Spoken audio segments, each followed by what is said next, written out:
মিলাদ এর সাথে নবী লাগালে মিলাদুন নবী হয়। এই মিলাদুন নবীর সাথে যদি ঈদ শব্দটা লাগান তখনই সব সমস্যার জন্ম হয়।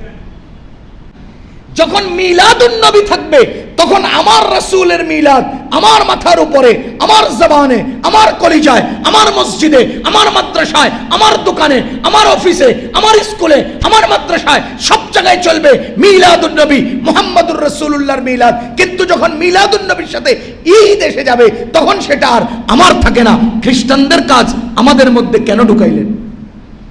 যখন মিলাদের সাথে ঈদ এসে যায় তখন সেটা মুসলমানের থাকে না। মিলাদুন নবীতে কোনো সমস্যা নাই, ঈদুল মিলাদে সমস্যা। আমাদের প্রত্যেকের জন্ম হয়েছে কিনা? আমাদের জন্ম কি আমাদের ইচ্ছায়? আমাদের ইচ্ছায় হয়েছে, আমাদের মন মতো?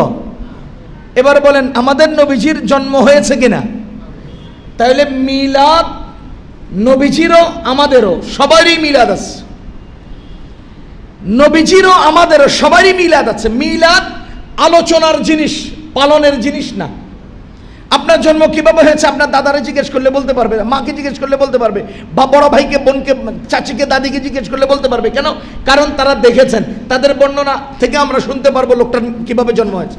ঠিক তেমনি ভাবে আমাদের নবীজির জন্মের বিষয়টা আলোচনা করা যায়, এটা পালন করা যায় না। সুতরাং কিয়ামত পর্যন্ত কেউ নবীজির মতো দুনিয়াতে চাইলে আসতে পারবে না, কারণ ইচ্ছায়, নিজের ইচ্ছায় তো আর দুনিয়াতে আসে না। সুতরাং কেউ নবীজির মিলাদ পালন করতে পারবে না। তো কি করতে পারবে? এটা আলোচনা করতে পারবে, মুযাকারা করতে পারবে। নবীজির জন্মের সময় পৃথিবীর অস্তিত্ব কেমন ছিল, হালত কেমন ছিল, মক্কার মানুষদের অবস্থা কেমন ছিল, আমাদের নবীজি সাল্লাল্লাহু আলাইহি ওয়াসাল্লামের আম্মার অবস্থা কেমন ছিল, আব্বাজানের হালত কি ছিল, দাদারা কেমন ছিলেন, চাচারা কেমন ছিলেন, নবীজি দুনিয়াতে এসে প্রাথমিকভাবে কি কি ঘটনা ঘটিয়েছেন ইত্যাদি ইত্যাদি আলোচনা করা যাবে। যদি মিলাদ মানায়ে লুগবি হিসাবে আমরা গ্রহণ করি, মিলাদ যদি আজকে আমাদের সামাজিকভাবে মিলাই, আমাদের সমাজে এই মিলাদ হলো কতক্ষণ পর্যন্ত দরুদ শরীফ পড়া।